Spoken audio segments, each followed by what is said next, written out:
Hello people, welcome back. कैसे हैं आप सब? क्या चल रहा है? सब बढ़िया, मजे में चल रहा है। ओके। सो लास्ट क्लास में हमने ना कॉन्ट्रैक्ट एक्ट स्टार्ट किया था। कॉन्ट्रैक्ट एक्ट क्या है? इंडियन कॉन्ट्रैक्ट एक्ट 1872 हमने ये स्टार्ट किया था। ओके। अगर आपको याद हो तो हमने chain of being making a contract ये पढ़ा था।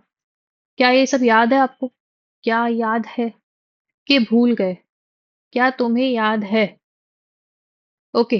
तो हमने कॉन्ट्रैक्ट कैसे बनता है वो पढ़ा था। एक बार रिवाइज कर लेते हैं कैसे बनता है। सबसे पहले ऑफर, ऑफर के बाद एक्सेप्टेंस। पहले ऑफर जाएगा, ऑफरर ऑफर करता है किसको? ऑफरी को। फिर ऑफरी उसको एक्सेप्ट करेगा, है ना। एक्सेप्टेंस जैसी किया तो जो ऑफर और एक्सेप्टेंस हुआ उसको बोलते हैं प्रॉमिस, है ना। प्रॉमिस के साथ जब कंसिडरेशन आता है उसको क्या बोलते हैं? कि अग्रीमेंट बन चुका है। और अग्रीमेंट जैसे ही एनफोर्सिबल बाय लॉ होता है, ये था ना, जैसे ही एग्रीमेंट एनफोर्सिबल बाय लॉ हो जाएगा तो क्या बन जाएगा? एक कॉन्ट्रैक्ट बन जाएगा। ये हमने पढ़ लिया था। फिर हमने 2A, सेक्शन नंबर 2A, यहाँ पे लिख भी देती हूँ मैं साथ साथ में। सेक्शन नंबर 2 सबसेक्शन ए में हमने ऑफर की डेफिनेशन पढ़ी है। सेक्शन नंबर 2 सबसेक्शन बी में हमने एक्सेप्टेंस की डेफिनेशन पढ़ी है। सेक्शन नंबर 2 सबसेक्शन बी में ही हमने प्रॉमिस की ही डेफिनेशन पढ़ी है। दोनों डेफिनेशन एक साथ है, ठीक है। उसके बाद सेक्शन 2 सबसेक्शन डी में हमने कंसिडरेशन की पढ़ी है। एंड सेक्शन 2 सबसेक्शन ई में हमने अग्रीमेंट की डेफिनेशन पढ़ी है, ठीक है। क्या ये सब याद है? यहाँ तक आप मेरे साथ हो? उसके बाद ऑफर के हमने कुछ रूल्स पढ़े थे। ऑफर दो टाइप के होते हैं। ऑफर के रूल्स याद है क्या आपको? ऑफर का रूल्स क्या क्या थे? क्या थे? ऑफर वैलिड होना चाहिए, कम्युनिकेटेड होना चाहिए, इम्प्लाइड और एक्सप्रेस दोनों हो सकता है, ठीक है। एक्सेप्टेंस के हमने कुछ 6-7 रूल पढ़े थे। क्या आपको वो याद है? ठीक है, मैं आपको बता नहीं रही हूँ, बट आपको याद है क्या? आपने पढ़ा है, उतना रिवाइज किया तो बहुत है मेरे लिए। प्रॉमिस की सिर्फ एक लाइन की डेफिनेशन थी, जो एक्सेप्टेंस की डेफिनेशन है वही प्रॉमिस की डेफिनेशन है, ठीक है। उसके बाद कंसिडरेशन के बारे में अपन ने पढ़ा था, है ना। वो पढ़ लिया था। फिर हमने एग्रीमेंट क्या होता है वो पढ़ा था। अब हम आ रहे हैं कि कॉन्ट्रैक्ट क्या होता है, ठीक है। कॉन्ट्रैक्ट क्या होता है वो पढ़ेंगे, चलिए, ठीक है। ये तो हमको पता है कि agreement which is enforceable by law becomes a contract, ठीक है। अभी तक हमने बीच बीच की कुछ डेफिनेशन डेफिनेशन जो थी वो पढ़ ली। हमारा एक बेस तो बन चुका है कि कॉन्ट्रैक्ट तक तो हम पहुंच चुके हैं कि कॉन्ट्रैक्ट क्या होता है। अब हमें कॉन्ट्रैक्ट की आगे की चीजें पढ़नी है। कॉन्ट्रैक्ट कैसे बनता है, कितने टाइप के कॉन्ट्रैक्ट्स होते हैं, और कॉन्ट्रैक्ट के एसेंशियल्स क्या होते हैं, वैलिड कॉन्ट्रैक्ट कैसे बनता है। तो हम वो सब चीजें अब देखने वाले हैं। सबसे पहले यहाँ पे आते हैं। एक मिनट, पेन चेंज कर लूँ ना। हाँ। Meaning, nature of meaning and nature of a contract, ठीक है। The law relating to contract is govern under Indian contract act 1872। सबसे इंपॉर्टेंट, सबसे पुराना लॉ है ये, इंडियन कॉन्ट्रैक्ट एक्ट 1872। 1947 में इंडिपेंडेंस मिला था, उसके पहले का लॉ बना है। उसके पहले का लॉ बना है। अभी तक वही चल रहा है। सारे कॉन्ट्रैक्ट्स कहाँ गवर्न होते हैं? इस कॉन्ट्रैक्ट में गवर्न होते हैं। इंडियन कॉन्ट्रैक्ट एक्ट 1872 में गवर्न होते हैं, भूलिएगा मत। The act came into the force on the first day of September, ठीक है। The preamble of the act says that it is an act to define and amend certain parts of the law relating to contract, ठीक है। The act is by no means exhaustive on the law of contract. It does not deal with all the branches of the law of contract. Thus, contracts relating to partnership, sale of goods act, negotiable instrument, insurance, etc. are deal with by separate acts. मतलब क्या? Partnership एक type का contract और agreement होता है, but वो यहाँ पे गवर्न नहीं होता। वो पार्टनरशिप एक्ट 1932 में होता है। वैसे ही सेल ऑफ गुड्स एक्ट जो है, सेल ऑफ गुड्स का जो कॉन्ट्रैक्ट होता है वो सेल ऑफ गुड्स में सोगा बोलते हैं उसको अपन, वहां पे होता है। कोई भी नेगोशिएबल इंस्ट्रूमेंट है, promissory notes, bills of exchange he negotiable instrument कहा जाता है। चेक, जो चेक होता है वो नेगोशिएबल इंस्ट्रूमेंट होता है। वो सब कहाँ पे, वो सारे कॉन्ट्रैक्ट्स कहाँ पे गवर्न होते हैं? वो नेगोशिएबल इंस्ट्रूमेंट में होता है। आपने पार्टनरशिप पढ़ा हुआ है, आपको ये दो एक्ट्स और पढ़ने हैं जो कि आपके 60 मार्क्स में आने वाले हैं, ठीक है। ये दो आप और पढ़ोगे, आपका 60 मार्क्स कंप्लीट हो जाएगा। एंड अगस्त मिड तक ये भी अपना कंप्लीट हो जाएगा, ठीक है। अगस्त मिड के पहले ही कंप्लीट हो जाएगा। फिर अपना जो 40 मार्क्स का पोर्शन बचेगा ना बिजनेस लॉ में, अपन वो पढ़ेंगे, ठीक है। इनके सेपरेट एक्ट्स हैं। तो जो कॉन्ट्रैक्ट एक्ट है ये एग्जॉस्टिव नेचर में नहीं है। मतलब कि पूरी तरीके से सारे कॉन्ट्रैक्ट्स यहाँ पे गवर्न नहीं होते हैं। जो ये सारे कॉन्ट्रैक्ट्स हैं, इनके सेपरेट सेक्शंस मतलब सेपरेट एक्ट्स बने हुए हैं। ऐसे ही बहुत सारे एक्ट्स हैं, इंश्योरेंस का अलग एक्ट है। तो ऐसे बहुत सारे एक्ट्स अलग-अलग सेपरेटली बने हुए हैं। Indian contract act mostly deals with the general principles and rules governing contract. तो इंडियन कॉन्ट्रैक्ट एक्ट में क्या है? किस बारे में कॉन्ट्रैक्ट है? जो एक जनरल कॉन्ट्रैक्ट्स होते हैं ना, जो जनरल कॉन्ट्रैक्ट्स होते हैं ना, ठीक है, जो कहीं पे भी गवर्न नहीं है, ठीक है, तो हम उसके लिए कहाँ जाते हैं? इंडियन कॉन्ट्रैक्ट एक्ट देखने के लिए आ जाते हैं, ठीक है। तो ये जनरल प्रिंसिपल्स और रूल्स बता रहे हैं एक जनरल कॉन्ट्रैक्ट के बारे में, तो सब जगह पे अप्लाइड होते हैं, है ना। जैसे हमने पार्टनरशिप एक्ट पढ़ा था, तो उन्होंने बोला था कि वैलिड कॉन्ट्रैक्ट बनाने के लिए इसको असेंशियल्स ऑफ कॉन्ट्रैक्ट होना चाहिए, ठीक है। असेंशियल्स ऑफ एग्रीमेंट जो है उसमें होने चाहिए। तो असेंशियल्स ऑफ एग्रीमेंट कहाँ है? इसमें है, इस समय है, ठीक है। जैसे कि उससे बोला था कि कॉम्पिटेंसी टू कॉन्ट्रैक्ट, है ना। कॉम्पिटेंसी ऑफ कॉन्ट्रैक्ट कहाँ जाके पढ़ोगे? इंडियन कॉन्ट्रैक्ट एक्ट में जाके पढ़ोगे कि कॉम्पिटेंसी टू कॉन्ट्रैक्ट क्या है, ठीक है। क्या ये बात समझ में आ गई कॉन्ट्रैक्ट के बारे में? अब यहाँ पे डिवीजन ऑफ एक्ट बता रहे हैं कि पूरा एक्ट कैसे डिवाइड है। तो फर्स्ट पार्ट और सेकंड पार्ट में डिवाइड है। फर्स्ट पार्ट में 1 से 75 तक के सेक्शंस हैं एंड सेकंड पार्ट में 124 से 238 तक के सेक्शंस हैं, ठीक है। जो 1 से 75 के section deals with the general principles of the law of contract and therefore applies to all contracts irrespective of their nature, ठीक है, ओके। एंड दूसरे जो है deals with certain kind special kind of contract, जैसे कि contract of indemnity and guarantee हो गया, bailment का कॉन्ट्रैक्ट हो गया, प्लेज ऑफ एजेंसी का। तो फर्स्ट पार्ट में जनरल प्रिंसिपल्स है, ठीक है, जीपी है, और सेकंड पार्ट में स्पेशल प्रिंसिपल्स है, विच इज एसपी, ठीक है। तो फर्स्ट पार्ट 1 से 75 तक GP, general principles, and second part में 124 से 38 238 तक का सेक्शंस जो है वो special principles, special kind of contracts को गवर्न करता है। क्या ये बात समझ में आ गई? अब बिफोर गोइंग अहेड, ठीक है, मैं यहाँ पर जो हमारे नोट्स थे, पहले तो मैं इसका नाम चेंज कर दूं। पहले मैं इसका नाम चेंज कर देती हूँ यहाँ पे, और यहाँ लिख देती हूँ कि ये हमारा लॉ चैप्टर नंबर 4। अरे यार, एक सेकेंड रुकिएगा ना, यहाँ लिख दूं मैं पहले। ये हमारा है लॉ चैप्टर नंबर 4 नोट्स, ठीक है। हम्म, चलो, अब हमने यहाँ तक की कहानी तो समझ ली थी, हमने पढ़ लिया कि कॉन्ट्रैक्ट एक्ट क्या है, क्या बोलना चाह रहा है वो, ये भी हमको समझ में आ गया। अब मैं यहाँ पे एक फ्लो ऑफ चैप्टर बताना चाह रही हूँ आपको, कि अभी मतलब हमने चैप्टर डिवाइड कर रहे हैं, ठीक है।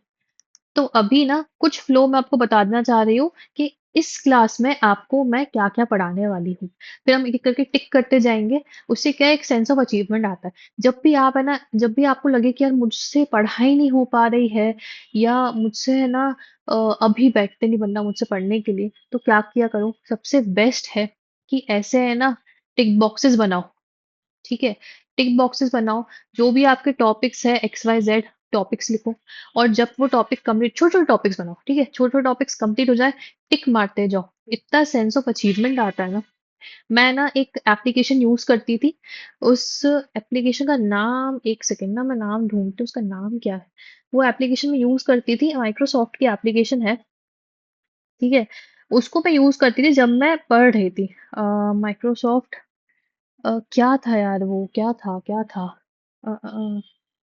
नोट्स था नहीं, माइक्रोसॉफ्ट टू डू लिस्ट, हाँ, आई थिंक उसका नाम है, हाँ उसका नाम है। अगर आप लोग को मेरे हिसाब से अगर कुछ थोड़ा चलना है तो आप यूज कर सकते हो, बाकी आपकी मर्जी है, ठीक है। माइक्रोसॉफ्ट का एक ना टू डू करके आता है, जो फोन में ही आपका है ना एक टू डू लिस्ट बनाता है, ठीक है, उसको डाउनलोड कर लो। एंड वो आज की, कल की, परसों की, पूरे हफ्ते भर की टू डू लिस्ट बना देगा आपकी, ठीक है। वो नहीं बनाएगा, बनाओगे आप, ठीक है। उसमें आप लिख दो कि टुडे मुझे क्या-क्या काम करना है। मान लो कि मुझे एक चैप्टर के इतने टॉपिक्स आज की डेट में रिवाइज करने हैं, तो मैंने यहाँ पे लिख दिए, है ना। फिर वो आपको रिमाइंड भी कराएगा, आप उस पे रिमाइंडर डाल दो कि मुझे रिमाइंड करवा दो कि इस टाइम तक मुझे ये सब कंप्लीट करना है ना। तो आपको रिमाइंड कराएगा, आप उसको कंप्लीट करते जाओ और टिक करते जाओ, तो वो अपने आप ही काटता जाएगा, जैसे टिक करोगे आप, अपने आप काटता जाएगा और दिखाएगा कि आपने 2 दिन पहले क्या-क्या काम किए। वापस वो रिवाइज करना है, वापस उनको टू डू में डाल दो, है ना? तो बहुत ही बढ़िया था। मैंने तो अपनी प्रिपरेशन के टाइम पे उसको बहुत यूज किया है एंड मुझे तो फ्रैंकली स्पीकिंग ये बहुत हेल्प हुई थी कि मैं अभी भी टू डू लिस्ट यही यूज करती हूँ एंड मुझे जो भी काम रहते हैं मैं इसमें डाल देती हूँ, तो क्या मुझे याद रहता है कि मुझे सारे काम करने हैं, है ना? बेस्ट एक और चीज हो सकती है कि आप डायरी मेंटेन कर सकते हो अपने लिए, सीएसईटी के लिए अलग से। एग्जीक्यूटिव में जाओगे तो एग्जीक्यूटिव के लिए कर लेना, है ना? उसमें लिखते जाओ कि आज मुझे ये टॉपिक्स लर्न करने हैं। और कोई बड़ा नहीं कि मुझे एक ही चैप्टर पूरा आज 2 चैप्टर निपटाने हैं। कुछ बड़ा मत डालो, छोटे-छोटे टारगेट्स बनाओ।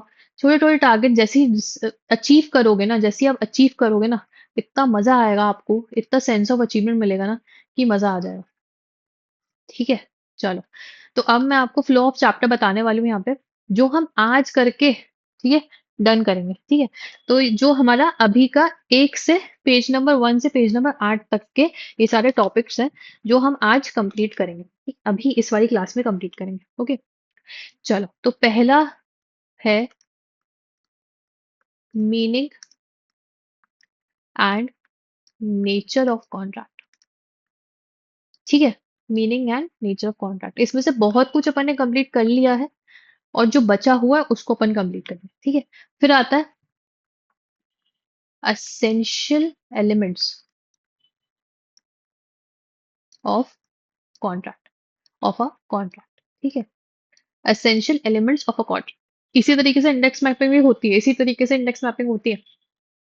essential elements दो होते हैं, जब हम पढ़ लेंगे तो हम यहाँ लिख लेंगे, ठीक है? तीसरा, क्लासिफिकेशन ऑफ कॉन्ट्रैक्ट। तो कॉन्ट्रैक्ट जो है, कॉन्ट्रैक्ट जो कॉन्ट्रैक्ट के टाइप्स को डिवाइड कर रहे हैं ना, टाइप्स को, तो तीन तरीके से क्लासिफाई होता है कॉन्ट्रैक्ट्स, ठीक है? तीन तरीके से बनाए हैं। पहला तो है बेसिस ऑफ एनफोर्सेबिलिटी, बिलिटी, ठीक है, एनफोर्सेबिलिटी। फिर है basis of formation, okay, basis of formation. और लास्ट क्लासिफिकेशन होता है बेसिस ऑफ परफॉर्मेंस, ईएफपी, ठीक है? ईएफपी से याद रखना, ये क्लासिफिकेशन ऑफ कॉन्ट्रैक्ट तीन टाइप के होते हैं, ई, एफ और P. Enforceability, formation and performance है उसमें।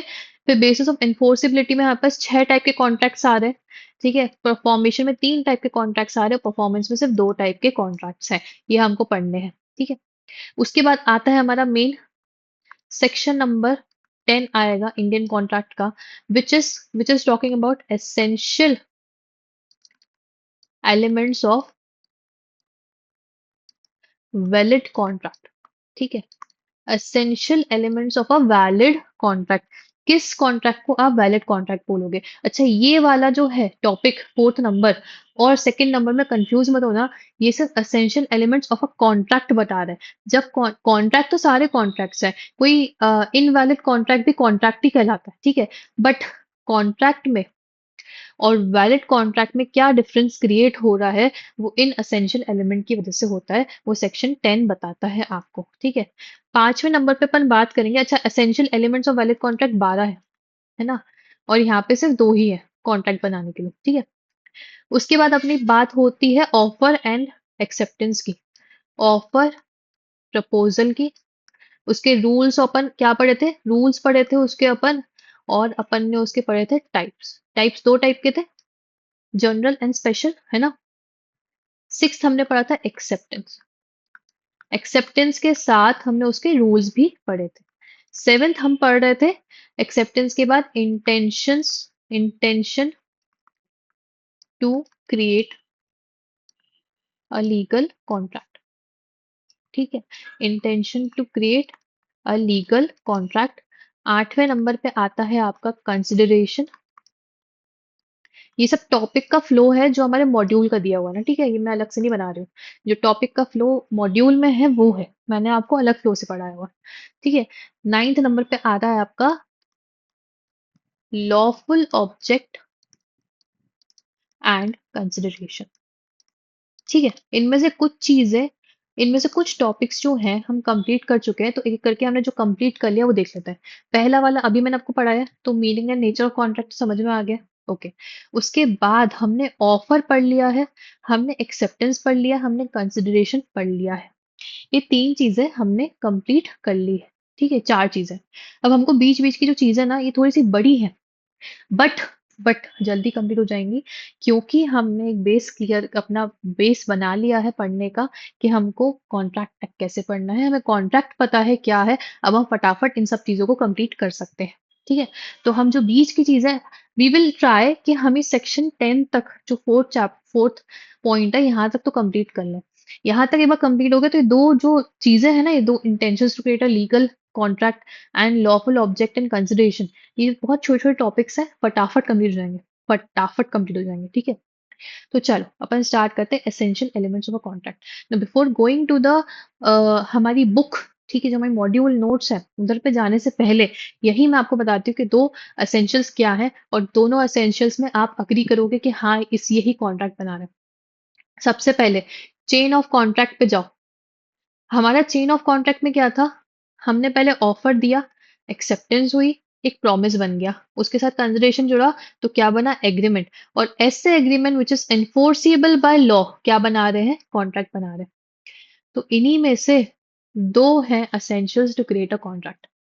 पहला तो है कि एग्रीमेंट होना चाहिए, अग्रीड, एग्रीमेंट होना चाहिए, plus it should B enforceable by law. ठीक है? पहली चीज तो एग्रीमेंट होना चाहिए, दूसरा it should B enforceable by law. क्या ये दोनों चीजें यहाँ पे नहीं लिखी है कि एग्रीमेंट होना चाहिए और एनफोर्सेबल बाय लॉ होना चाहिए तो कॉन्ट्रैक्ट बन रहा है? यही है ना? यही चीज है ना? यही दो चीज हमको भी पढ़नी है। 2 मिनट में ये चीज कंप्लीट हो जाएगी क्योंकि हम ऑलरेडी ये पढ़ चुके हैं। ठीक है? ये देखो, essential elements of a contract, एक सेकंड पेन चेंज कर लूँ अपना। हाँ, essential elements of a contract, there must be an agreement, such agreement must be enforceable by law। क्या पढ़ाया मैंने अलग? क्या कुछ मैंने अलग बताया, पढ़ाया? कुछ भी नहीं बताया। मैंने आपको 2 चीज समझाई थी। स्टार्टिंग ऑफ द चैप्टर मैंने जब चेन ऑफ कॉन्ट्रैक्ट जब समझाया था, उसी मैंने आपको बता दिया था कि एग्रीमेंट जो एनफोर्सिबल बाय लॉ है, ऐसे agreement which is enforceable by law क्या बनाते हैं? एक कॉन्ट्रैक्ट बनाते हैं।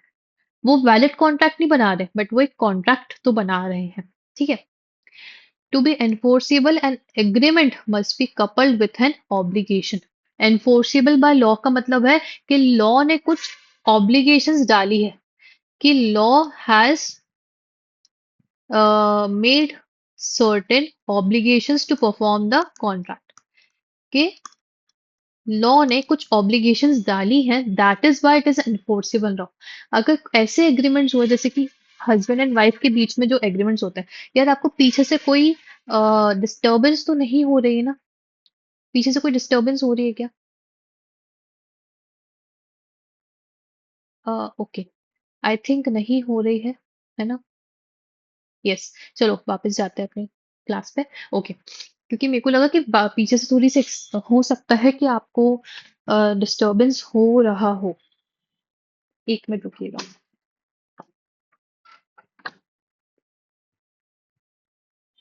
चलो चलो चलो चलो, ओके। हाँ, तो समझ में आया कि एनफोर्सेबल का मतलब यही होता है कि लॉ ने ऑब्लिगेशन लगाई है कि आपको वो काम करना ही पड़ेगा। ठीक है? Law has put an obligation. Law है मतलब ऑब्लिगेशन लगी हुई है कि आपको वो काम करना पड़ेगा। तो क्या होना चाहिए? कॉम्बिनेशन के एग्रीमेंट के साथ एक ऑब्लिगेशन जुड़ चुकी है, तब जाके वो एक कॉन्ट्रैक्ट बन रहा है। जैसे मैं आपको एग्जांपल बता रही थी अभी कि हस्बैंड और वाइफ है। ठीक है? ये है हस्बैंड और ये है स्कर्ट पहनी हुई उनकी वाइफ। ठीक है? हस्बैंड और वाइफ है, इन दोनों के बीच में एग्रीमेंट हुआ है कि आज रात डेट पे हम जाएंगे एक बहुत ही अच्छे कैफे, एक बहुत अच्छे सुंदर से कैफे पे डेट पे जाएंगे। ठीक है? अब वाइफ तो खुश हो गई, रेडी हो गई शाम को बढ़िया तरीके से। हस्बैंड आए लेट, हस्बैंड हो गए 2 घंटे लेट। वाइफ तैयार होके बैठी हैं, फोन कर रही हैं, ये बोल रहे हैं 5 मिनट में आ रहा हूँ, 5 मिनट में आ रहा हूँ, 5 मिनट में आ रहा हूँ। आ ही नहीं पाए, मीटिंग थी, मीटिंग थी। ठीक है? मीटिंग थी, मीटिंग कर रहे थे और ये बोले तुम करते रहो मीटिंग मीटिंग मीटिंग, अब तो मेरा जाने का मन ही नहीं है। तुमने ये जो हमारे बीच में एग्रीमेंट हुआ था उसको पूरा नहीं किया। क्या ये कोर्ट में जाके बोल सकती है? ये कोर्ट में जाके बोल सकती है कि इनने मुझे बोला था कि रात में 8 बजे डिनर में जाएंगे किस कैफे में, और ये नहीं आए। इनने अपना एग्रीमेंट पूरा नहीं किया कि कोर्ट में जा सकती है। So no. क्या यहाँ पे एनफोर्सिबिलिटी ऑफ लॉ क्रिएट हो रहा है? तो नहीं। ये ऐसे एग्रीमेंट्स, ऐसे कॉन्ट्रैक्ट्स हैं जो एक पर्सनल रिलेशनशिप में हुए हैं, पर्सनल रिलेशनशिप में हुए हैं। ठीक है, इसमें लॉ का कोई भी हाथ नहीं है। लॉ बोलेगा कि मैं तो आ ही नहीं रहा, मियाँ बीवी के बीच में मैं तो आ ही नहीं रहा, तो it is not obligated by the law to perform the contract. समझ में आ गया? तो दैट इज वाई जिस एग्रीमेंट्स में एनफोर्सिबिलिटी बाय लॉ आ जाती है तो वो क्या बनते हैं? कॉन्ट्रैक्ट बनते हैं। क्या बन रहे हैं? कॉन्ट्रैक्ट। ठीक है, ये तो हो गया कि कॉन्ट्रैक्ट कैसे बनते हैं, बट वैलिड कॉन्ट्रैक्ट कैसे बनता है वो हम समझते हैं। ठीक है, before going to the classifications of a contract we will go कि वैलिड कॉन्ट्रैक्ट बनाने के लिए क्या चीजें चाहिए, क्योंकि हमने अभी जस्ट कॉन्ट्रैक्ट पढ़ा। तो बेटर है कि अपन ये समझे कि असेंशियल एलिमेंट्स क्या है वैलिड कॉन्ट्रैक्ट बनाने के, विच इज सेक्शन नंबर 10। सबसे पहले तो यहाँ जाओ, जो हमने हमारा फ्लो ऑफ चैप्टर बनाया था, ठीक है, इंडेक्स बनाया था जो, उसमें जाके इसको टिक कर दो। टिक कर दिया? कितना अच्छा लग रहा है मन में, कितना अच्छा लग रहा है मन में कि एक दो तीन चार पांच, 9 में से 5 चीजें तो कंप्लीट हमने कर ली, 4 बची है। कितना टाइम लगेगा 4 और पढ़ाने में, और आपको 4 और पढ़ने में, वो सोचो। मैं तो पढ़ा दूंगी कितनी भी देर, बट आपको पढ़ने में कितना टाइम लगेगा? फटाफट से हो जाएगा। कितना इजी है ना? चलो अब पढ़ते हैं हमारे essential elements of a valid contract. ठीक है, नाउ क्या दूसरा पेन यूज करूं? मैं रेड पेन यूज कर लूं यहाँ पे? ऐसे ही मन कर रहा है रेड पेन यूज करने का। हाँ चलो। तो all agreements are contract if they are made by free consent of parties competent to contract for a lawful consideration with a lawful object and are not hereby expressly declared to be void। अब before ये section पढ़ने से पहले, इस section को समझने से पहले कि सेक्शन 10 में जो डेफिनेशन दी है ऑफ अ वैलिड कॉन्ट्रैक्ट, उसको समझने से पहले ये समझो कि जो 12 असेंशियल एलिमेंट्स ऑफ कॉन्ट्रैक्ट क्या है, तो आपको ये डेफिनेशन अपने आप ही समझ में आने लगेगी। थोड़ा सा मोटा हो रहा है पेन, इसको थोड़ा सा पतला कर दे।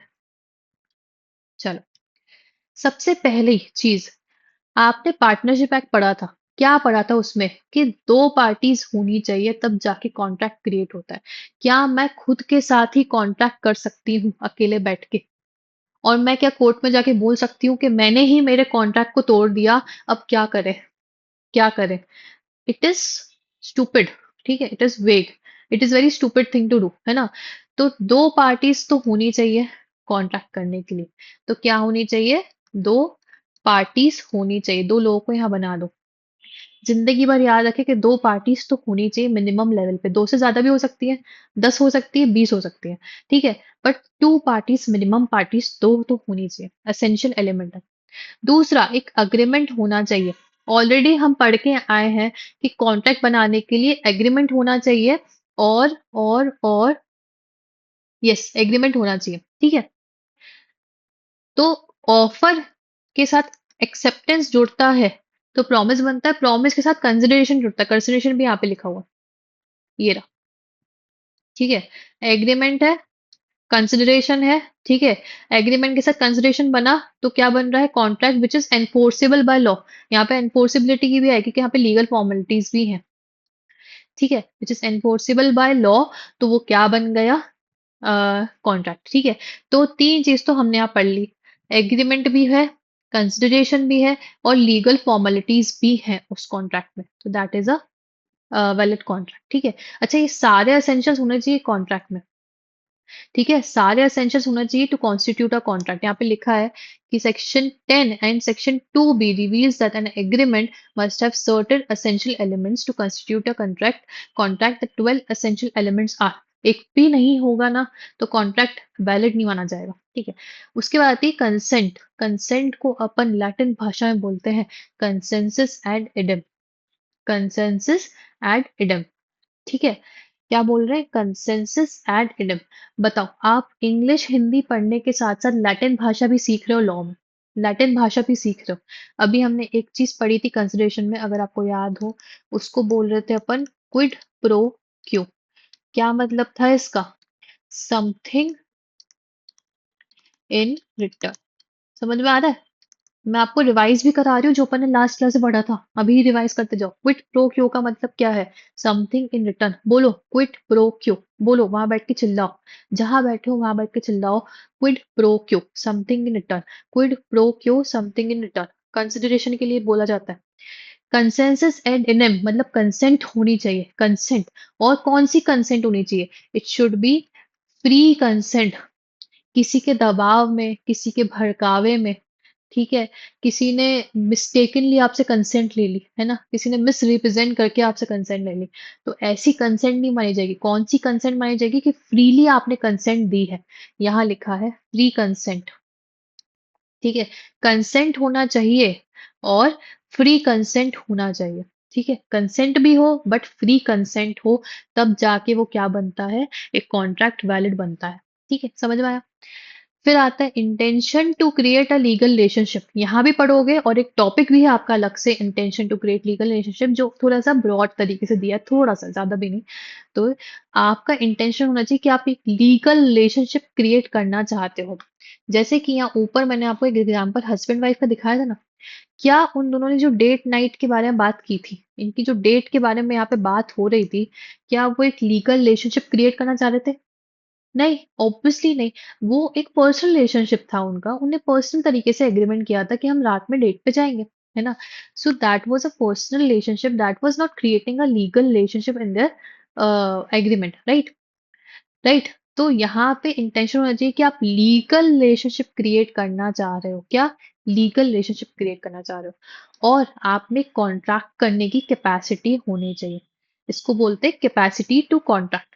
ठीक है, तो ये भी अपन पढ़ेंगे, कैपेसिटी टू कॉन्ट्रैक्ट। फिर आता है lawful object and consideration. Consideration है but it should be lawful. ठीक है, ऐसा नहीं होना चाहिए कि तुम उस इंसान का मर्डर करोगे तब मैं तुम्हें 10 लाख रुपए दूंगा। Is that a good consideration? It is a legal consideration. क्या एक लॉफुल कंसिडरेशन, लॉ के हिसाब से वो सही कंसिडरेशन है क्या? तो नहीं, किसी का मर्डर करना is not a lawful object of consideration. ठीक है, तो ये भी होना चाहिए कि लॉफुल होना चाहिए। एग्रीमेंट, ऐसे एग्रीमेंट जो वॉइड डिक्लेयर नहीं हुए हैं। ठीक है, इसको अपन पढ़ेंगे जब हम क्लासिफिकेशन ऑफ कॉन्ट्रैक्ट पढ़ेंगे, तब हम समझेंगे कि वॉइड क्या होता है। वॉइड अगर आप यहाँ पे समझो, नॉट डिक्लेयर्ड वॉइड, मतलब कि ऐसा एग्रीमेंट जिसको रद्द नहीं किया, जिसको वॉइड नहीं माना है, मतलब कि जिसको गलत स्टार्टिंग से नहीं माना है। ठीक है, फिर आता है सर्टेनिटी ऑफ मीनिंग। कुछ कॉन्ट्रैक्ट का मीनिंग होना चाहिए, वेग कॉन्ट्रैक्ट्स नहीं होने चाहिए। There should be a meaning. ठीक है, कोई सर्टेन मीनिंग होना चाहिए contract, and there should be a possibility to perform. ठीक है, ऐसा नहीं कि तुम मुझे 5 लाख रुपए दो, मैं तुमको कहाँ लेके जा रहा हूँ, मैं तुमको वो प्लेटफॉर्म नंबर 10 है ना, वहां पे लेके जाऊंगा। Do you can you connect? Platform number 10 क्या है? हैरी पॉटर देखिए अगर क्या, तो प्लेटफॉर्म नंबर 10, 10 पता ना, ये 945 होता है क्या?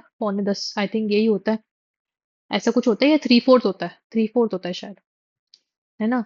तो प्लेटफॉर्म नंबर 9:45 पे लेके जाऊंगा, जहां से आप हैरी पॉटर की ट्रेन पकड़ोगे और वहां पे हॉगवर्ट्स जाओगे, हॉगवर्ट्स जाओगे। ठीक है, क्या ये पॉसिबिलिटी है परफॉर्म करने की? तो हमारे ड्रीम्स में तो है, बट रियलिटी में नहीं है। ड्रीम्स में तो आप हैरी पॉटर के हॉगवर्ट्स में जा सकते हो, बट क्या रियलिटी में जा सकते हो? तो नो। तो should so there should be a possibility to perform the contract. क्या समझ में आई बात? तो ये 12 हमारे क्या है? एलिमेंट्स हैं, एसेंशियल एलिमेंट्स हैं। अच्छा बताओ, अगर ये एलिमेंट्स पूछा जाए आपसे कि इनमें से कौन से एसेंशियल एलिमेंट्स है कॉन्ट्रैक्ट के, ऐसा क्वेश्चन पूछा जाए, और सामने 4 ऑप्शंस दिए भी हुए हैं, उसमें से 3 तो इनमें लिस्ट में से आ रहे हैं, एक उस लिस्ट में नहीं आ रहा, क्या पहचान पाओगे? क्या पहचान पाओगे उस आंसर को? तो ना मत बोलना कि नहीं पहचान सकते। इतने अच्छे से समझाया, ये तो मैंने अभी तुम्हें प्राइमा फेसी समझाया है। ठीक है, अभी जो मैं आपको समझाऊंगी, अभी जो मैं आपको समझाने वाली हूँ, अपन उसको डिटेल में समझेंगे। ठीक है, डिटेल में यहाँ पे समझेंगे कि एसेंशियल्स ऑफ वैलिड कॉन्ट्रैक्ट्स क्या है। ओके, तो पहले तो दो पार्टीज फटाफट समझते हैं। ठीक है, दो पार्टीज होना चाहिए कि to constitute a contract there must be at least two parties, one making an offer and the other accepting the offer, the terms of the offer must be definite. ठीक है, हमको तो पता है कि डेफिनेट, क्लियर और वैलिड होने चाहिए, वेग नहीं होने चाहिए, एब्सोल्यूट होना चाहिए, है ना। तो एक पार्टी जो है वो हमारी ऑफरर कहलाती है एंड दूसरी पार्टी ऑफरी कहलाती है। दो पार्टीज नहीं होंगी, जिसने ऑफर दिया है, जिसने एक्सेप्टेंस किया है, अगर ये दो पार्टीज नहीं होंगी तो कॉन्ट्रैक्ट बन ही नहीं सकता। तो दो पार्टीज होनी चाहिए। दूसरा एग्रीमेंट होना चाहिए। A contract is initially an agreement when the person to whom the offer has been given signifies his acceptance to on it, there arises an agreement which is the foundation of a contract. Already हमको पता है कि agreement ही contract बनाता है। एक agreement which is enforceable by law वही contract बनाता है। तो एक पार्टी ने जब अपना ऑफर दिया, दूसरी पार्टी ने एक्सेप्टेंस दिया, यही चीज, एक पार्टी ने ऑफर दिया, दूसरी पार्टी ने एक्सेप्टेंस दिया, प्रॉफिट प्रॉमिस बना, ठीक है, सॉरी, प्रॉमिस बना एंड उसके साथ कंसिडरेशन जुड़ा। ठीक है, प्रॉमिस बना, उसके साथ कंसिडरेशन जुड़ा एंड फिर वो एग्रीमेंट बन गया। क्या बना? एग्रीमेंट बन गया। तो जाके हम पढ़ लेते हैं हमारा कंसिडरेशन भी। A valid contract must be supported by consideration. ठीक है, consideration means something in return, quid pro quo. It can be cash, kind, enact और absence. समझाया है मैंने, कल ही कंसिडरेशन बताया, वही सेम चीज यहाँ बात कर रहे हैं कि पास्ट, प्रेजेंट और फ्यूचर तीनों हो सकते हैं इंडियन कॉन्ट्रैक्ट एक्ट के हिसाब से। इंग्लिश कॉन्ट्रैक्ट एक्ट में क्या था? इंग्लिश कॉन्ट्रैक्ट एक्ट में सिर्फ प्रेजेंट और फ्यूचर के बारे में बात हुई है, जो कंसिडरेशन के बारे में बात कर रहे हैं। ठीक है। However, consideration must be real and lawful. Lawful consideration होना चाहिए। लॉ के अलावा कुछ भी कंसिडरेशन नहीं हो सकता। जो लॉ फुल है चीज, लॉफुल कंसिडरेशन है, वही हो सकता है। आप किसी के मर्डर करने का कंसिडरेशन नहीं कर सकते। ठीक है। An agreement without consideration is void. ऐसा एग्रीमेंट जिसमें कंसिडरेशन ही नहीं है, उसको अग्रीमेंट या कॉन्ट्रैक्ट नहीं माना जाएगा, उसको वॉइड माना जाएगा। However, consideration need not to be adequate if parties agree to it. मान लो कि मैं बोल रही हूँ कि तुम मुझे 5 रुपए दो, मैं तुमको अपनी पूरी ये जो प्रॉपर्टी है वो दे दूंगी। ठीक है, तुमने मान ली बात, मैंने मान ली बात, क्या ये कॉन्ट्रैक्ट बन गया? तो यस। अगर कंसिडरेशन एडिक्वेट नहीं है, क्या है यहाँ पे? एडिक्वेट कंसिडरेशन नहीं है। 5 रुपए में कोई प्रॉपर्टी मिलती है आज की डेट में? करोड़ों की मिलती है प्रॉपर्टीज, है ना। एडिक्वेट कंसिडरेशन नहीं है, बट दोनों पार्टीज ने अग्री कर लिया है कि हाँ ठीक है, 5 रुपए दो, मैं तुम्हें प्रॉपर्टी दे दूंगी। That both the parties agree to it. तो जब दोनों पार्टीज अग्री कर देती है तो consideration need not to be adequate. ठीक है, इस लाइन को मार्क कर लो, इस लाइन को मार्क कर लो कि consideration need not to be adequate if parties agree to it. तो एडिक्वेट होने की जरूरत नहीं कंसिडरेशन को, अगर पार्टीज अग्री कर लेती है उस बात को। ठीक है, यहाँ आपको इस लाइन पे ना फंसा सकते हैं आपको कि एडिक्वेट कंसिडरेशन नहीं था तो क्या वो वैलिड कॉन्ट्रैक्ट है, और आपने मार्क कर दिया नो, कि नहीं है ना। तो नहीं, it is a valid contract, अगर कंसिडरेशन एडिक्वेट नहीं है तो भी चलेगा। ठीक है, फिर आते हैं लॉफुल ऑब्जेक्ट। अच्छा, मैं आपको इस तरीके से बीच बीच में क्यों बढ़ा रही हूँ, क्योंकि ये एक फ्लो चल रहा है तो आपको जल्दी जल्दी चीजें समझ में आएंगी। जो चीज पे मुझे ज्यादा ध्यान देना है उसमें मैं ज्यादा ध्यान देके आपको ज्यादा तरीके अच्छे से समझाऊंगी। ठीक है, बात आती है लॉफुल ऑब्जेक्ट एंड कंसिडरेशन का। ये सेम आप आगे भी एक टॉपिक में पढ़ोगे। ठीक है, यहाँ भी पढ़ा देते हो तो वो टॉपिक आपके लिए ईजी हो जाएगा। The object as well as the consideration of the contract must not be unlawful। मतलब जिस चीज के लिए कॉन्ट्रैक्ट कर रहे हैं वो ऑब्जेक्ट, ठीक है, और जो कंसिडरेशन दे रहे हैं वो दोनों चीजें लॉफुल तरीके से होनी चाहिए। ठीक है, ए और बी थे। ठीक है, कौन थे? हमारे ए और बी साहब। ठीक है, बी साहब और ए साहब। ठीक है, ये बड़े साहब है और ये ए है ना।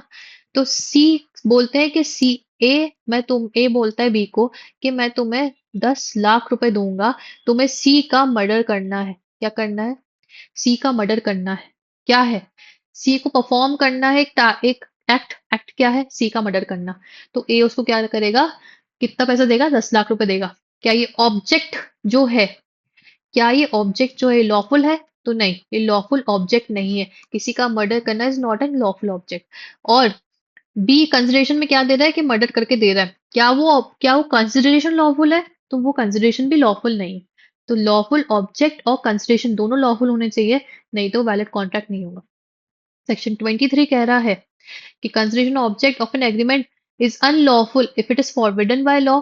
It is such nature that if permitted, it will defeat the provisions of any law, is fraudulent, or involves or implies injury to the personal property of another, and the court regards it as immoral.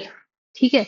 Lawful object में आपको unlawful की कुछ चीजें बताई गई हैं, 5 चीजें बताई गई हैं। यहाँ पे अपन हाईलाइट कर लेते हैं। 5 चीजें क्या बताई है? पहली चीज तो कि it is forbidden by law, law ने मना किया हुआ। ठीक है। ऐसी चीज है कि अगर उसको परमिट कर दिया गया, if permitted it will defeat the provisions of law. ऐसी चीज है कि अगर उसको परमिट कर दिया तो किसी भी लॉ, कोई भी लॉ हो, उसके प्रोविजंस को डिफीट करेगी। दूसरा, फ्रॉडुलेंट नेचर में फ्रॉड करने के लिए। तीसरी चीज है कि इट इम्प्लाइज और involves injury to a person और प्रॉपर्टी ऑफ अनदर।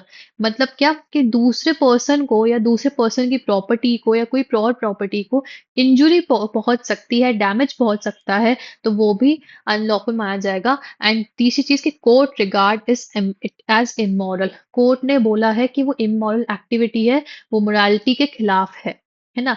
तो ये 5 चीजें अनलॉफुल बनाती हैं। अगर ये पांचों चीजों के अंतर्गत आपका कॉन्ट्रैक्ट आ रहा है तो it is a unlawful contract. ठीक है, it would not be a valid contract, है ना। Forbidden by law, fraudulent, injury to a person, court regard is immoral and will defeat the provisions of law. ये 5 चीज है, forbidden by law, fraudulent. ठीक है, यहाँ पे जरा इस पे लिख लो, जिस लाइन में आपको बता रही हूँ उसमें, है ना। एक मिनट। यहाँ पे है ना, forbidden by law, fraudulent contract, ठीक है, injury to the person, immoral, court regards as immoral, ठीक है, and defeats the provision of law. ठीक है, समझ में आ गया? तो ये अनलॉफुल माना जाएगा। अच्छा, इसके बाद वापस जाते हैं ऊपर। फिर आते हैं कंसेंट में, कंसेंट के बाद फ्री कंसेंट पढ़ेंगे। फिर बात आती है कंसेंट होनी चाहिए दोनों इंसान की। There must be consensus ad idem which means meeting of the mind. Consensus ad idem का मतलब क्या होता है? Meeting of the mind. दो लोग सेम चीज के बारे में सोच रहे हैं, सेम तरीके का एग्रीमेंट कर रहे हैं, ऐसा नहीं कि कोई कुछ और सोच रहा है, कोई कुछ और सोच रहा है। दोनों का कंसेंट होना चाहिए to constitute a valid contract. Unity of mind means that the parties must agree to the same thing in the same sense at the same time। मतलब ये कि दोनों पार्टीज जिस चीज के लिए एग्रीमेंट करने आई है वो दोनों एक ही चीज पे एग्री करी है, उनका सेंस भी जो निकल रहा है वो सेम होना चाहिए और सेम टाइम पे वो एग्रीमेंट कर रही हैं, तब जाके वो क्या बनता है? Valid contract. And agreement without consent is void. दूसरे का कंसेंट है ही नहीं। ठीक है, दूसरे ने बोला कि मैं कार बेचना ही नहीं चाह रहा हूँ, बट मैं उससे कार उठा के ले आई, उसको पैसे थमा के आ गई, तो यहाँ पे कंसेंट मिली ही नहीं मेरे को बी की, तो मैं कैसे ही मान लो कि वैलिड कॉन्ट्रैक्ट है? It is not a valid contract. ठीक है, तो कंसेंट होनी चाहिए। ठीक है, कंसेंट इज वेरी इंपॉर्टेंट। बिना कंसेंट के कोई काम मत करना आज तक, आज के बाद कभी भी, और अभी तक नहीं किया तो बहुत अच्छी बात है। बट अगर उसने ना बोला है तो मतलब ना ही है। ठीक है, ना का मतलब हाँ नहीं है। ओके, कंसेंट के बाद आती है बात फ्री कंसेंट की।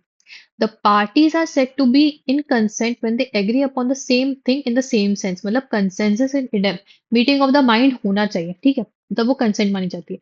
To constitute a valid contract there must be free and genuine consent of the parties. मतलब फ्री कंसेंट होनी चाहिए। Consent is to be free if it is not obtained by misrepresentation, fraud, coercion, undue influence या mistake. If the consent is not free, the contract becomes voidable. ठीक है, अब free consent के यहाँ पे कुछ लिखी हुई है, ग्राउंड्स विटिएटिंग फ्री कंसेंट। कौन से ग्राउंड्स है जो फ्री कंसेंट के खिलाफ है? ठीक है, फ्री कंसेंट। पहली चीज होती है कोअर्शन। पहली चीज होती है कोअर्शन। कोअर्शन का मतलब ये होता है कि हम किसी के ऊपर दबाव डालें, कोerशन करें, बंदूक के उस पे बंदूक के ट्रिगर पे हम किसी को बोल रहे हैं कि ये कॉन्ट्रैक्ट करो। क्या वो फ्री कंसेंट मानी जाएगी? नहीं, आप कोerशन कर रहे हो। ठीक है, आप उसके ऊपर क्या बोल सकते हैं, अनड्यू इन्फ्लुएंस भी सेम ही चीज होती है कि हम किसी के ऊपर दबाव डाल रहे हैं, अनड्यू इन्फ्लुएंस डाल रहे हैं, किसी और का इन्फ्लुएंस डल रहा है उसके ऊपर, तब जाके वो कॉन्ट्रैक्ट करने के लिए रेडी हुआ है। फिर फ्रॉड से हम किसी का कंसेंट ले रहे हैं, मिस रिप्रेजेंटेशन करके कंसेंट ले रहे हैं कि मैं वो पर्सन हूं ही नहीं, बट मैं मिस रिप्रेजेंट कर रहा हूँ कि मैं दूसरा पर्सन हूँ। मैंने किसी को कॉल किया, ठीक है, कॉल मैंने अमिताभ बच्चन की आवाज में किया, ऑल तो मेरी आवाज नहीं आएगी अमिताभ बच्चन जैसी, बट मैंने कैसे भी चैट जीपीटी नहीं, कोई एआई से मैंने वो कर लिया, अपनी आवाज को क्लोन, अमिताभ बच्चन की आवाज को क्लोन कर लिया, एंड मिस रिप्रेजेंट किया कि मैं अमिताभ बच्चन बोल रहा हूँ, आपको मैं इतने करोड़ रुपए दूंगा, आप केबीसी में आओगे, है ना? बट आपको उसके लिए पहले 5 लाख जमा जमा करने पड़ेंगे, तो वो कॉन्ट्रैक्ट कर लिया 5 लाख के लिए, है ना? But that is not a valid contract, क्योंकि वहां पे फ्री कंसेंट नहीं थी, मिस रिप्रेजेंट करके किया था। फिर आता है मिस्टेक, आपने उसका गलती से आपने उसका मिस्टेक से आपने उसका कंसेंट ले लिया, मिस्टेक से आपने उसका कंसेंट ले लिया, that is not a free consent. तो फ्री कंसेंट कब नहीं माना जाएगा? जब ये पांचों चीजों में से कोई भी एक चीज अगर उस कंसेंट में मिली हुई है, मिक्स्ड है, तो उसको अडल्ट्रेटेड माना जाएगा। ठीक है, कोerशन है, अनडू इन्फ्लुएंस है, फ्रॉड है, मिस रिप्रेजेंटेशन है और मिस्टेक है, तो फ्री कंसेंट नहीं मानी जाएगी। यही बात कर रहे हैं फ्री कंसेंट की। ठीक है, let me just highlight it कि अगर consent is consent is said to be free if it is not obtained by misrepresentation, fraud, coercion, undue influence और मिस्टेक। ठीक है, ये लाइन आपको इसमें समझनी पड़ेगी। आ गया? चलो आगे बढ़े, आगे बढ़ते हैं अब यहाँ से। प्री कंसेंट हो गया। नेक्स्ट आता है हमारा intention to create legal relationship. ऐसा इंटेंशन कि हमें एक लीगल रिलेशनशिप क्रिएट करना है, तभी वो बाइंड होगा दोनों पार्टीज पे। ठीक है, तभी वो बाइंड होगा दोनों पार्टीज में, कि दोनों पार्टीज आई हैं कॉन्ट्रैक्ट बनाने के लिए just to create a legal relationship. There must be an intention for both parties to create a legal relationship and to legally bind themselves as a result to an agreement. ठीक है, ऐसा agreement कर रही, वो चाहती है कि वो एक दूसरे को लीगली बाइंड कर दे। अब वो लॉफुली बाइंड हो चुकी है, लीगली बाइंड हो चुकी है, मतलब वो कॉन्ट्रैक्ट कॉन्ट्रैक्ट अगर नहीं कोई परफॉर्म करता है, तो लॉ के पास, कोर्ट के पास जा सकती है। Agreements of social or household nature are not contract, as the usual presumption is that parties do not intend to create legal relationship unless otherwise agreed upon। मतलब कि हाउस होल्ड चीजें, husband wife का, ठीक है, माँ बेटे का, है ना, बाप बेटे का, ठीक है, भाई बहन का, इन दोनों का रिलेशनशिप, जो ये सारे रिलेशनशिप्स होते हैं, ये हाउस होल्ड नेचर के रिलेशनशिप्स होते हैं। इसमें कोई भी एग्रीमेंट होता है, तो वो कोई लीगल रिलेशनशिप क्रिएट करने के लिए नहीं होता है। ठीक है, अंटिल अनलेस स्पेसिफाइड कि प्रॉपर्टी बेचने का है, तो वहां पे एक लीगल रिलेशनशिप क्रिएट करना है, कि डिवोर्स का है तो लीगल रिलेशनशिप क्रिएट कर रहे हैं, कि हमें डिवोर्स बाय कोर्ट करना है ना। तो ये सारी जो चीजें होती है जहाँ पे लीगल रिलेशनशिप स्पेसिफिकली क्रिएट किया गया है, तो वो। बाकी हाउस होल्ड नेचर के जो कॉन्ट्रैक्ट्स होते हैं, या सोशल नेचर के जो कॉन्ट्रैक्ट होते हैं, जहाँ पे सोसाइटी इन्वॉल्व है, वहां पे कोई लीगल रिलेशनशिप क्रिएट नहीं करना चाह रहे हैं, इसलिए वो कॉन्ट्रैक्ट यहाँ पे, इधर पे नहीं किया, यहाँ पे वहां पे वैलिड नहीं माना जाएगा। ठीक है, यहाँ पे। However, in case of commercial transaction, the usual presumption is that parties intend to create legal relationship। अब आप कमर्शियली कोई ट्रांजेक्शन्स कर रहे हो, सेल के ट्रांजेक्शन्स कर रहे हो, प्रॉपर्टी के ट्रांजेक्शन्स कर रहे हो, कोई भी कॉन्ट्रैक्ट्स कर रहे हो साथ में काम करने के लिए। एक सेकेंड रुकना ना।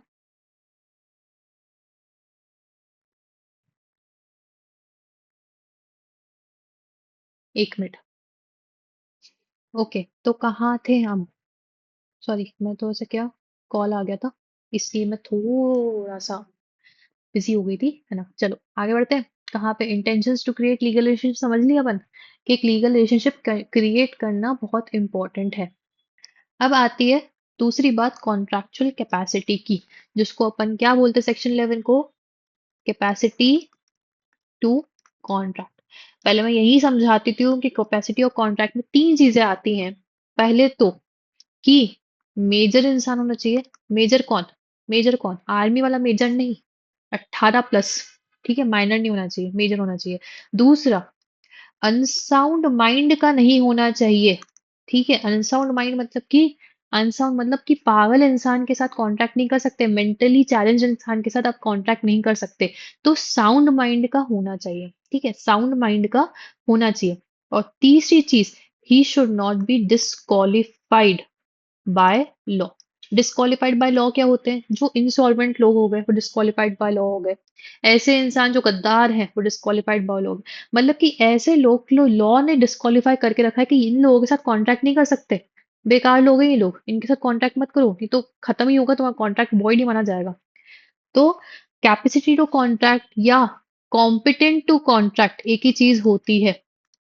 कॉम्पिटेंट टू कॉन्ट्रैक्ट, क्या आप कॉन्ट्रैक्ट करने के लिए एलिजिबल हो, तो this is called contractual capacity. The parties to the agreement must be capable of entering into valid contracts. According to Section 11, every person is competent to contract if he she is। तीन condition आ रही है यहाँ पे, तीन condition आ रही है। सारे लोग कॉन्ट्रैक्ट करने के लिए केपेबल हैं अगर वो, उनकी मेजोरिटी की एज हो चुकी है, is of the age of majority, is of sound mind के हैं, and is not disqualified from contracting by any law. किसी भी लॉ ने उनको डिस्क्वालीफाई नहीं किया है। ठीक है, तीन चीजें, मेजोरिटी है, एज ऑफ मेजोरिटी रीच हो चुकी है, साउंड माइंड के हैं, and not disqualified bye any law, तो वो कॉम्पिटेंट टू कॉन्ट्रैक्ट है। क्या है? कॉम्पिटेंट टू कॉन्ट्रैक्ट है। ठीक है। An agreement by an incompetent person, अगर आप किसी माइनर के साथ कॉन्ट्रैक्ट कर रहे हो, that is not valid, that is not a valid contract. अब माइनर के साथ कॉन्ट्रैक्ट कर लिया, क्या आप जा सकते हो कोर्ट में और बोल सकते हो कि ये माइनर ने मुझे पैसे नहीं दिए? तो नहीं, आपकी गलती है, आपने माइनर के साथ कॉन्ट्रैक्ट क्यों किया? आपने क्यों नहीं देखा कि वो माइनर है कि मेजर है? आपको माइनर के साथ कॉन्ट्रैक्ट नहीं करना है। ठीक है, मेजर मेजर इंसान के साथ करना है, 18+ वाले इंसान के साथ करना है, साउंड माइंड वाले के साथ करना है, and who is not disqualified bye any law. ठीक है, तो ये हो गया हमारा कॉम्पिटेंसी टू कॉन्ट्रैक्ट। फिर आता है मैं एग्रीमेंट नॉट डिक्लेयर्ड वॉइड। ऐसे एग्रीमेंट्स जो वॉइड नहीं है। वॉइड का मतलब क्या होता है? वॉइड का मतलब क्या होता है, पहले वो समझते हैं। ठीक है, अब मैं आपको थोड़ा सा बीच में से यहाँ पढ़ा रही हूँ कि वॉइड कॉन्ट्रैक्ट्स क्या होते हैं, है ना। थोड़ा सा वॉइड एग्रीमेंट्स पढ़ा रही हूँ। ठीक है, सेक्शन 2G में आता है वॉइड एग्रीमेंट। ठीक है, हम समझेंगे कि किसके अंडर आ रहा है, क्लासिफिकेशन ऑफ कॉन्ट्रैक्ट्स के अंदर ही आ रहा है। ठीक है, तो पहले समझ लेते हैं। An agreement which is not enforceable by law is called void। ऐसे agreements जो law enforce नहीं करवा सकती उसको हम void कहते हैं। Such agreements does not confer any right to any of the parties। An agreement becomes void due to absence of any one or more essential under section 10। मतलब क्या है? सेक्शन 10 में कोई भी एक असेंशियल अगर नहीं है आपके कॉन्ट्रैक्ट में, तो वो वॉइड एग्रीमेंट माना जाएगा, that is not enforceable by law. An agreement in such case is void ab initio, मतलब void from the beginning. Void ab initio, ऐसे कॉन्ट्रैक्ट जो स्टार्टिंग से ही वॉइड थे जब वो बने थे, ऐसे एग्रीमेंट्स जो कि स्टार्टिंग से ही वॉइड थे, कॉन्ट्रैक्ट नहीं, ऐसे एग्रीमेंट्स जो स्टार्टिंग से ही वॉइड थे, उनको बोलते हैं वॉइड एब इनिशियो। वर्ड को याद रखना, वॉइड एब इनिशियो। इनिशियो मतलब इनिशियल, इनिशियल पोजीशन। ठीक है, वॉइड एब इनिशियो का मतलब जो इनिशियल से ही, बिगिनिंग से ही वॉइड थे।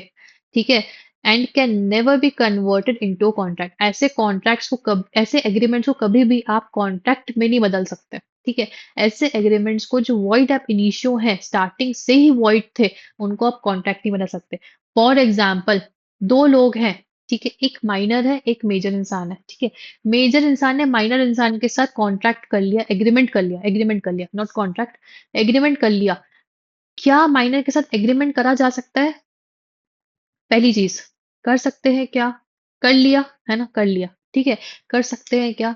तो असेंशियल एलिमेंट्स के हिसाब से, असेंशियल एलिमेंट सेक्शन 10 के हिसाब से, कॉम्पिटेंसी ऑफ कॉन्ट्रैक्ट जो आ रहा था, वहां पे वो कॉम्पिटेंट है ही नहीं कॉन्ट्रैक्ट करने के लिए, तो वो स्टार्टिंग से ही वॉइड हो चुका था। वो जिस दिन पे आपने माइनर के साथ सोचा कॉन्ट्रैक्ट एग्रीमेंट करने के लिए, वो तब से ही वॉइड हो चुका था, क्योंकि वो लॉ एनफोर्स नहीं करा सकती, उसको लॉ एनफोर्स नहीं करा सकती। तो ऐसे agreements which are not enforceable by law, law उनको एनफोर्स नहीं करवा सकती, वो वॉइड एग्रीमेंट्स कहलाए जाते हैं। क्या समझ में आया? वॉइड एग्रीमेंट समझ में आ गया? व्हाट आर वॉइड एग्रीमेंट्स समझ में आया? अच्छा, एक मिनट। तो एग्रीमेंट्स जो कि वॉइड डिक्लेयर्ड नहीं है, वो कॉन्ट्रैक्ट बन सकते हैं। Under the provisions of the Indian contract act, certain agreements are expressly declared as void. कुछ एग्रीमेंट्स को स्टार्टिंग से ही वॉइड मान लिया जाता है, उनको डिक्लेयर कर दिया जाता है एक्सप्रेसली कि वो वॉइड है। Agreements which have been expressly declared void are not enforceable law। ऐसे एग्रीमेंट जिनको void डिक्लेयर कर चुके हैं, उसमें कुछ ना कुछ गलतियां हैं, या कुछ ना कुछ ऐसी चीज है जो एनफोर्स नहीं कर सकते बाय लॉ, तो वो एग्रीमेंट्स मानी ही जाएंगी ना, वॉइड मानी जाएंगी। Hence they do not constitute a valid contract. तो ऐसे एग्रीमेंट जो स्टार्टिंग से ही वॉइड थे, ऐसे एग्रीमेंट जो एक्सप्रेसली डिक्लेयर्ड है कि वॉइड है, उनको आप कॉन्ट्रैक्ट में कन्वर्ट कर ही नहीं सकते। जैसे कि एग्रीमेंट ऑफ वेजर, वेजर का मतलब होता है सट्टा, ठीक है? मैं आपको देसी भाषा में समझा रही हूँ, वेजर का मतलब होता है सट्टा, सट्टा लगाना, कि आप किसी चीज पे सट्टा लगाए हो कि अगर वो चीज होगी, अगर वो मैच जीता तो मैं पैसा दूंगा, नहीं जीता तो तू पैसा देगा, ठीक है ना? That is a wager of wager contract. वो एग्रीमेंट पहले से ही वेजर एग्रीमेंट है, सॉरी वेजर एग्रीमेंट है, तो वो कभी कॉन्ट्रैक्ट बन ही नहीं सकता, because it is not enforceable law, it is a void agreement, है ना? Agreement in restraint of trade, कि किसी को बोला कि तुम ये काम नहीं कर सकते, उसको रेस्ट्रेन कर रहे हैं ट्रेड करने से, उसको रेस्ट्रेन कर रहे हैं ट्रेड करने से, तो ऐसे एग्रीमेंट से वॉइड माना जाता है। Agreement in restraint of marriage, marriage किसी से शादी करने के लिए आप उसके ऊपर रेस्ट्रेंट लगा रहे हो कि तुम शादी ही नहीं कर सकते कभी, ठीक है? तो ऐसे एग्रीमेंट्स भी वॉइड माने गए हैं। तो ये 3 टाइप के एग्जाम्पल्स हैं, इनको याद रखना कि ये वॉइड एग्रीमेंट्स कहलाते हैं, ठीक है? क्या है? Agreement of wager, agreement in restraint of trade and agreement in restraint of marriage. ये 3 एग्रीमेंट्स याद रखना, इनको वॉइड डिक्लेयर किया हुआ है, ठीक है? ये वैलिड कॉन्ट्रैक्ट नहीं बन सकते हैं। समझ आया? क्या ये बात समझ में आ गई? आगे बढ़े, चलो आगे बढ़ते हैं। कितने एसेंशियल्स बच गए हैं हमारे पास? 3 एसेंशियल्स बच गए हैं, बाकी सब हमने पढ़ लिए हैं। चलो फटाफट 3 एसेंशियल्स कंप्लीट करें। Certainty of meaning, certainty of meaning, the terms of agreement must be certain and not वेग। जो कॉन्ट्रैक्ट एग्रीमेंट के जो क्लॉजेस हैं, जो टर्म्स एंड कंडीशन है, दे शुड बी सर्टेन। कोई भी वेग कंडीशन नहीं होनी चाहिए। It must be either certain or capable of being made certain at the time of execution. It is if it is not possible to ascertain the meaning of the agreement, it is not enforceable law. कुछ meaningless ही बात लिख दी है agreement में, ऐसी बात लिख दी है जिसका कोई मीनिंग ही नहीं है, ठीक है? ऐसी बात लिख दी कि हॉकवर्ड्स जाओगे, ठीक है? हॉगवर्ट्स जाओगे, क्या मीनिंग है उसका किसी चीज का? It is not certain, it is not, there is not certainty to do so, है ना? तो ऐसे एग्रीमेंट्स में ऐसी टर्म्स लिख दी जो कि सर्टेन ही नहीं है, जो कि क्या है, सर्टेन ही नहीं है, तो that does not create a valid contract, ठीक है? तो सर्टेनिटी ऑफ मीनिंग होना चाहिए। पॉसिबिलिटी टू परफॉर्म, परफॉर्मेंस होनी चाहिए, परफॉर्म कर सको कॉन्ट्रैक्ट। सेम एग्जाम्पल, क्या आप हॉगवर्ट्स जा सकते हो? there is no possibility to go there, there is no possibility to perform, है ना? So the promises made under a valid contract must be executable, कि आप execute कर सको। An agreement to do some impossible act is void and from the beginning and never converts into a contract। ऐसे agreements, ये भी क्या है, ये भी void ab initio में ही आता है। ऐसे एग्रीमेंट्स जो कि स्टार्टिंग में ही पता चल गया है कि वो आप परफॉर्म कर ही नहीं सकते, तुम वॉइड अब इनिशियो हो गया। तो ऐसे एग्रीमेंट जो वॉइड अब इनिशियो बन चुके हैं, वो तो कॉन्ट्रैक्ट बन ही नहीं सकते। ऐसे एग्रीमेंट्स जो वॉइड अब इनिशियो हो चुके हैं, which is impossible to act और परफॉर्म, वो वॉइड अब इनिशियो हो चुके हैं, तो वो कन्वर्ट हो ही नहीं सकते कभी कॉन्ट्रैक्ट्स में, ठीक है? So there should be a possibility to perform, ठीक है?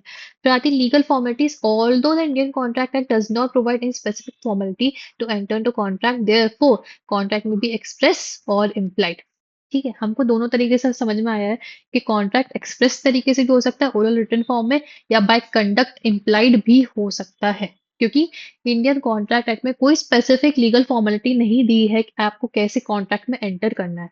However, where the law requires a particular form, it must comply with all legal formalities such as writing, registration, attestation. But कोई स्पेसिफिक लॉज होते हैं, जैसे कि अगर partnership के agreement में घुसना है तो क्या बनाना पड़ेगा? पार्टनरशिप एग्रीमेंट बनाना पड़ेगा। अगर एग्रीमेंट नहीं है तो जो पार्टनरशिप के हिसाब से उसके शेड्यूल में दिए हुए थे, वो हमको फॉलो करने पड़ेंगे रूल्स, है ना? तो हर किसी एक्ट का अपना अपना फॉर्मेट्स है, अपनी फॉर्मेलिटीज है। तो जो स्पेसिफिक लॉ ने बताए हुए हैं कि इस फॉर्मेलिटी से घुसने के बाद ही आप कॉन्ट्रैक्ट बना सकते हो, एग्रीमेंट बना सकते हो, तो वो आपको खुद करना पड़ेगा। बाकी इंडियन कॉन्ट्रैक्ट एक्ट में कोई स्पेसिफिकेशन नहीं दिया गया कि फॉर्मेलिटी कैसे होगी। Under provisions of the transfer of property act, a contract of removal property must be return, registered and duly stamp. क्या मतलब इसका? कि प्रॉपर्टी की जब बात आती है, इमूवेबल प्रॉपर्टी की बात आ रही है, तो ट्रांसफर ऑफ प्रॉपर्टी एक्ट पे जाते हैं हम, है ना? तो ट्रांसफर ऑफ प्रॉपर्टी एक्ट ये बोलता है कि कोई भी इमूवेबल प्रॉपर्टी का कॉन्ट्रैक्ट होता है तो वो लिखित होना चाहिए, रिटर्न फॉर्म में, रजिस्ट्रेशन होना चाहिए उसका, एंड वो प्रॉपरली स्टैम्प्ड होना चाहिए। तो ये जो फॉर्मेलिटी है, लीगल फॉर्मेलिटी, ये हमको उसमें फॉलो करनी पड़ेगी जब भी हम है ना, कोई भी कॉन्ट्रैक्ट बना रहे हैं कोई स्पेसिफिक चीज का, और उसके लिए कोई स्पेसिफिक लॉ है। ठीक है, समझ में आई? क्या ये आपको सारे जो हमारे 12 एसेंशियल्स थे, यहाँ पे माइंड मैप दिया हुआ है 12 एसेंशियल्स का, क्या ये समझ में आ गया? क्या समझ में आ चुका है? चलो, अब अब now what I want from you guys, ठीक है। Intention to create legal relationship मैं ऑलरेडी बता चुकी हूँ आपको कि क्या होता है, and lawful object and consideration ये भी मैं आपको बता चुकी हूँ। ये बात तो हम पढ़ चुके हैं ऑलरेडी, ठीक है। What I want from you guys कि आप इसको रीड करो।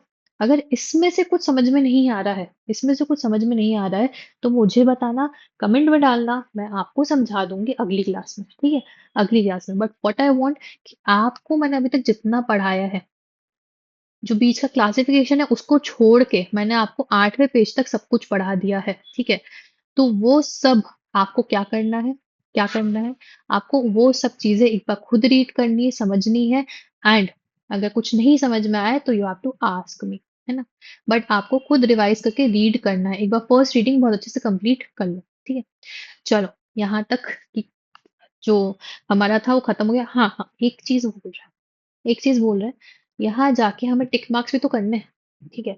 तो ये तो नहीं पढ़ा हमने, सेक्शन 10 पढ़ चुके हैं, एसेंशियल एलिमेंट्स पढ़ चुके हैं हम यहाँ पे पूरी तरीके से। Intention to create legal relationship already पढ़ा चुकी हूँ मैं आपको, वही सेम चीज लिखी हुई है। And lawful object and consideration भी पढ़ा चुकी हूँ, वही चीज लिखी हुई है उसमें, ठीक है, वही चीज लिखी हुई है। तो इतना पढ़ा चुकी हूँ, बस एक टॉपिक छूट रहा है हमारा, क्लासिफिकेशन का। 9 टॉपिक में से हमने 8 टॉपिक्स कवर कर लिए हैं, ठीक है। तो काफी अच्छा कवर कर लिया है हमने, ठीक, काफी अच्छा कवर कर लिया है। कुछ 3-4 क्लासेस और लगेंगी, कॉन्ट्रैक्ट एक्ट कंप्लीट हो जाएगा हमारा, है ना। कॉन्ट्रैक्ट एक्ट भी कंप्लीट हो जाएगा, तो 4 चैप्टर्स हमारे पार्ट 1 जो 60 मार्क्स का है, पार्ट 1 पता है ना। हमारा बिजनेस लॉ जो है वो 2 पार्ट्स में डिवाइडेड है, फर्स्ट पार्ट और सेकंड पार्ट। पार्ट 1 60 मार्क्स का है, पार्ट 2 40 मार्क्स के 4 चैप्टर्स है, 60 मार्क्स के 6 चैप्टर्स है ना, ये पता है ना।